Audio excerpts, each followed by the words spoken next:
I don't know how to start this.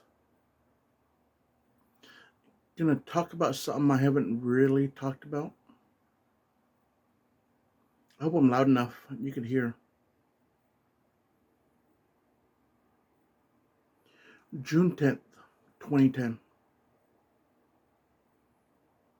That's a date I would never forget. That's the day my sister passed away.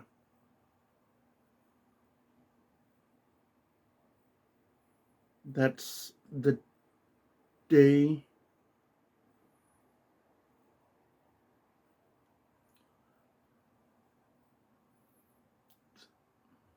that I basically gave up on life. I don't know how to, not really gave up on, I don't know how to word it, but never really opened up about that time period. The 27 days we spent in the ER, the intensive care unit, the ICU, out that, like when she's in the hospital. So she spent 27 days in the hospital.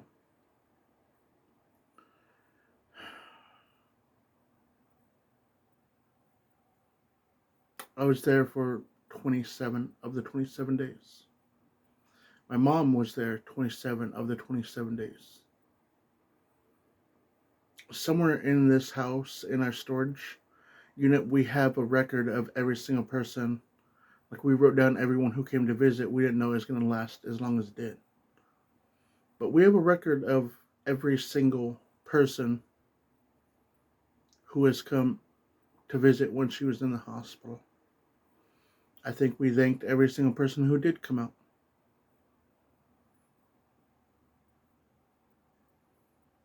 You know, I'm trying not to have such downtime between things because it's really hard for me to open up about literally literally anything. And I want to do this in one take. So forgive me if there's like pause periods or if there's like downtime. I'm trying. It's so hard for me being the only man ever in the house all the time.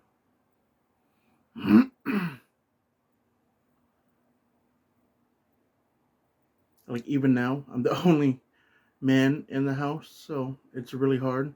I was always told, be a man, don't show feeling, be a man. You're not hurt, just be a man, walk it off. Men don't show emotions type of things. And that got implemented in my head. And it's hard for me to show any kind of emotion. And, being 36 now, going to be 37 this year in March. I'm learning to express myself and, making videos on other platforms like TikTok and Instagram and YouTube and opening up about me and about because I show everything I can that I feel comfortable about sharing. But stuff like this gets kind of like brushed under because it's hard to make TikTok videos, 8 second, 12 second, 15 second videos to, tell a story that should take an hour or 30 minutes. I don't know how long this can take, but it's hard to put those kind of stories in quick little short videos. So I wanted to make a YouTube video. I hope people watch it.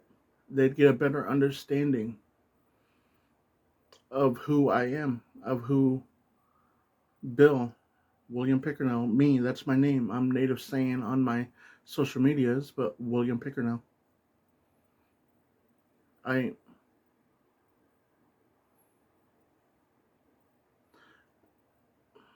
June 10th, 2010, 12 years ago, my niece was 4. She's 16 now.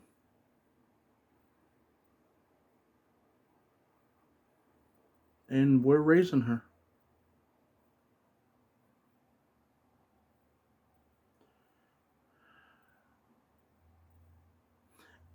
Those 27 days in the hospital were really hard because my mom, she slept in the guest, or not guest room, what's a visitor's room.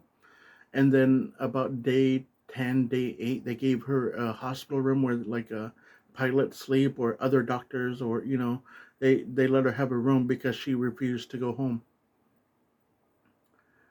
I went home once. My mom said, "Go ahead, take the car and take it home, and then come back tomorrow or whenever you can," which I didn't go home. I made it seem like I did. I went to the car. I At that time, I think it was MySpace. I just scrolled on MySpace, played Mafia Wars or Mafia something, that really popular game that was on MySpace, but I didn't go home at all but the one time, and that was at the very beginning, because I wanted to be there, but I didn't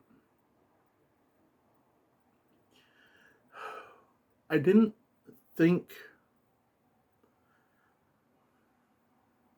that people would want me there. Like, I know they wanted me there, but it just, I I feel like I am a burden on people all the time. I feel like people have me around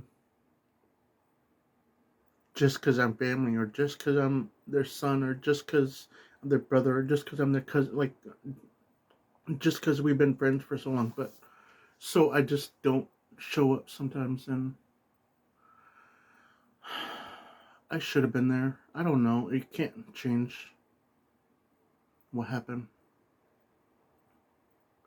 But I was there for the 27 days, but chilling in the car. And I'd given ample time the next day, like show up and walk in at like 11:30, 11, or at a time where it seemed like I drove from, where we lived to the hospital, and we'd sit there, we'd just hope she pulled through. You know, I don't like telling people how she passed away, because I want to tell people not how she died, but how she lived. Like, she was an awesome person. She's a great sister. We fought, but we were brother and sisters. We fought all the time just because we're brother and sister, And like, my favorite thing was, she always thought she was really big and strong. She was a bricklayer, and like, she's like, "Look at all my muscle," and she'd flex, and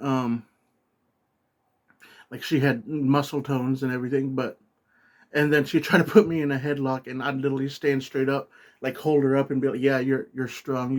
You hold me down." Like, it's just funny pandering, like, funny, like, like the lion who goes "ow" when the little cub bites, because they want to make them feel like they're strong, type of thing, and that's kind of what I did, because I was pretty strong back then too. But I don't like telling people how she died. I like to remember all the good things, all the great things. We'd text all the time.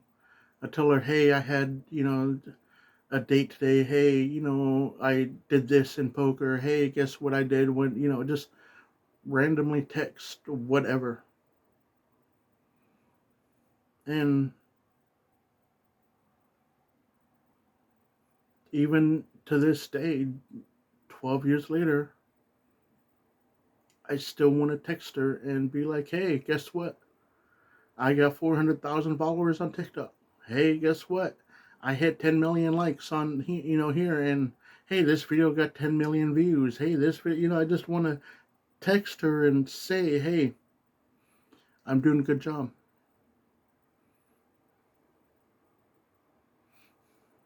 But I can't. I still have her number saved in every single phone, because I don't know when it was, 8 years ago, 7 years ago. I remember accidentally texted it, and someone replied.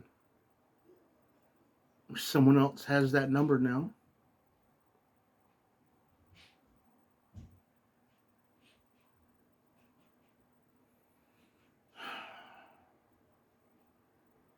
just hard. But going back to them 27 days, almost a month.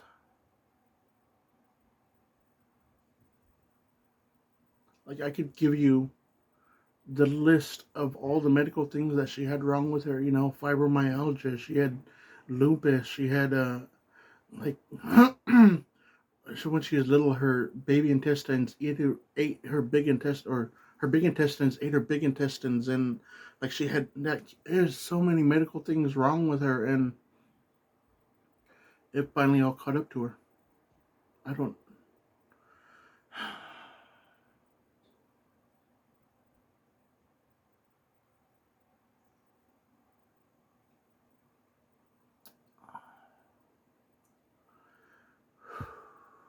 Come on, you could do it, Bill. But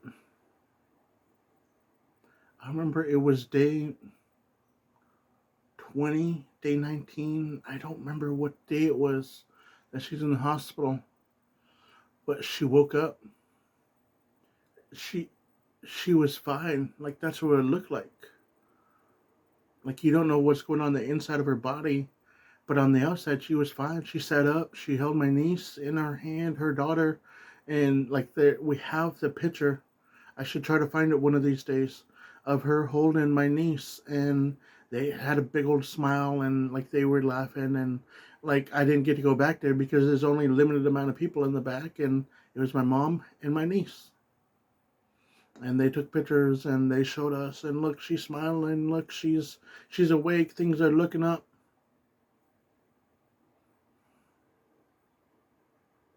And the next day it took turn for the worse.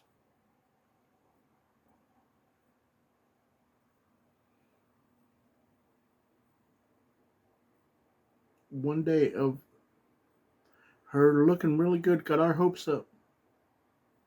Every day in that hospital, I had no idea what code red was, code black, code green, code, all these things that they announced over in the ICU. But in the 27 days, I got to learn what they are, because I was asking, hey, what is code black? What is code, and I learned that, and every single time they announced code black, emergency, and I thought that was my sister, but it wasn't. I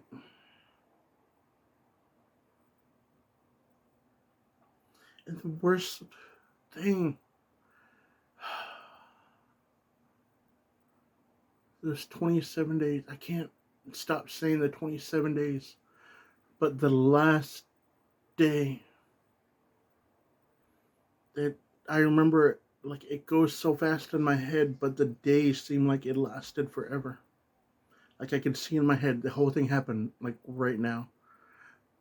But while it was happening, it felt like it was an eternity. They told my mom, you guys should think about pulling the plug.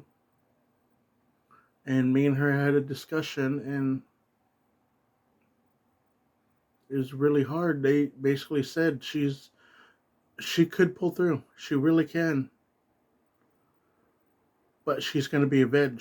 She's not going to be the same her. And basically, you're just keeping a corpse alive. That's what they told us.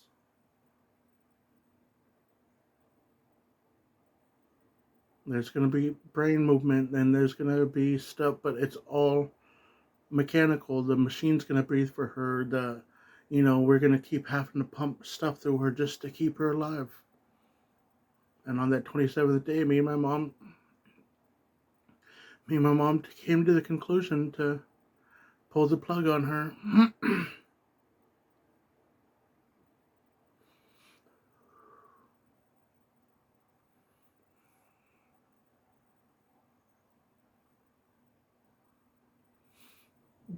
I watch a lot of movies, and when I think of pulling the plug on someone, it's like pull the plug.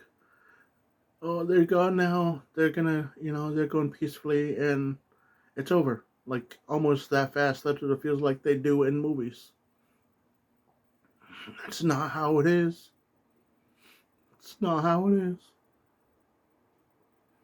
They shut off the breathing machine for her. They shut off all this other stuff that was keeping her alive. Took out the tubes from her mouth. She still had all these wires and all these things that was plugged into her, keep her blood pressure, monetizing, like all this stuff. And they let as many people that could fit into that room in that room when we pulled the plug.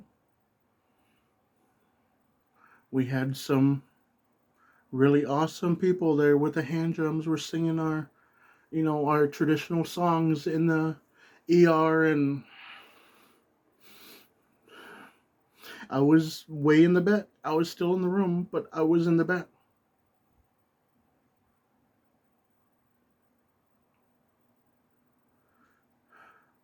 In my mind, I thought, just pull the plug. A few seconds, it's going to be done. So I thought I'd just stay in the back, and felt like an eternity. Like, pull the plug, you could still hear deet, deet, deet, her heart monitor, and you could see the blood pressure, 120 over 70 or whatever it was, and like everything looked just like it would if you hooked me up to that machine. Deet, deet, deet, deet, deet, and the blood, like everything is going just fine, and I so badly wanted to say, hey, she can make it without it, and let's just put the machine back on. She's going to be fine.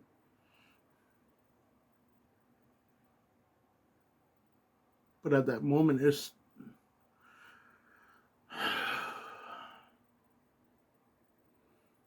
I want to say it was 20 minutes went by, and then all of a sudden her blood pressure dropped to half of what it was. It was at 120 and like 70 or something like that, and then all of a sudden just immediately dropped from 120 down to 70 over 30, and then 60 over 30, 40 over 20, and then it said 0, and then I could hear the monitor going, deet, deet.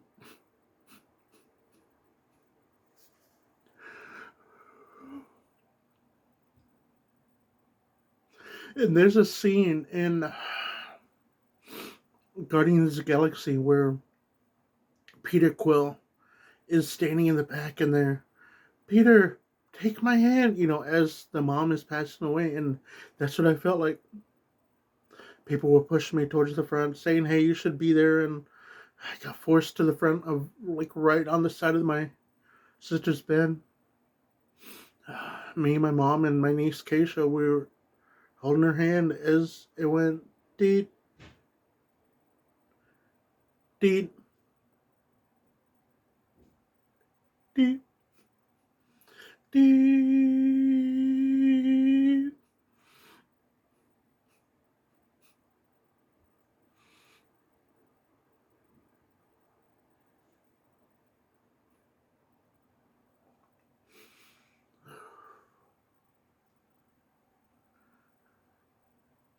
Been 12 years, and I still have never really talked about it with anyone.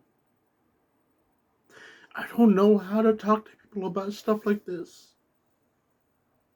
I feel like I'll be a burden on someone if I just started talking with people and I just started crying because all the emotion, and I was never taught how to express how I feel.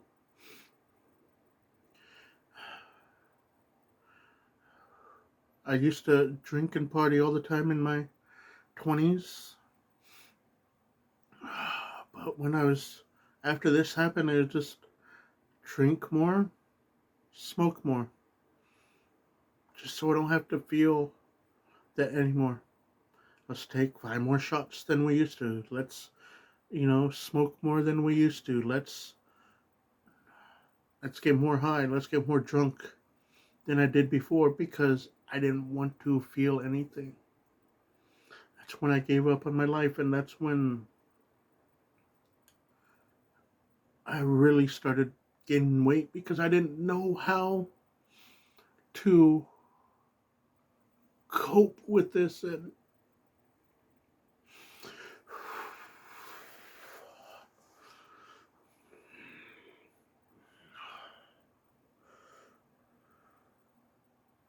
like I'm reclaiming my life. That's what my social media is about.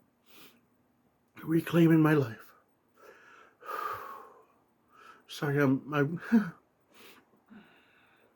like I know you guys out there, you don't care if I'm sad. Like I cover it up so well. You guys won't even care that I'm always sad. Anytime a new tribe member passed away, we just had 3 this last week of tribe members passing away. I had my best friend pass away. I had my dad pass away. I had, all these people pass away that was in my family or close friends. And sometimes I feel like I'm cursed and all these people around me pass away. I don't know. It's just what I feel like. I know it's not true. But I know that reclaiming my life now, my sister would be happy. She always says, "Hey, find a woman and get married and have some kids." She's always like pushing me to find someone to be with. She's always pushing me to get someone, and I do. I have a wife.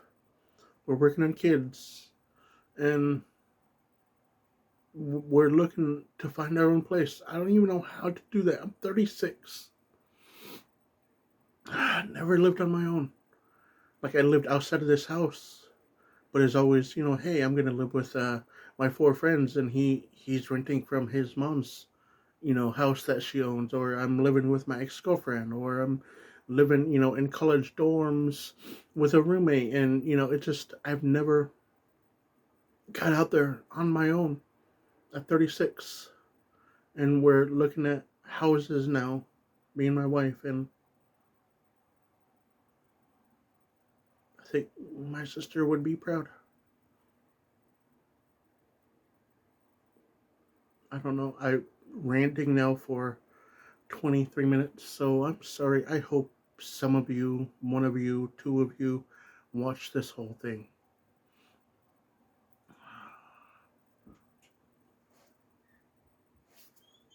Love you.